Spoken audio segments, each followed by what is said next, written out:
शिवार्पणम् त्रिशाखैर्बिल्वपत्रैश्च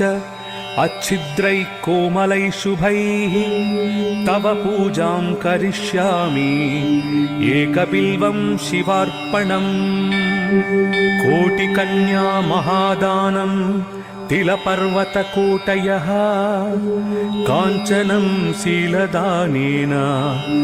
एकबिल्वं शिवार्पणम् काशीक्षेत्रनिवासं च कालभैरवदर्शनं प्रयागे माधवं दृष्ट्वा एकबिल्वं शिवार्पणम् इन्दुवारे व्रतं स्थित्वा निराहारो महेश्वराः नक्तं हौष्यामि देवेश एकबिल्वं शिवार्पणम्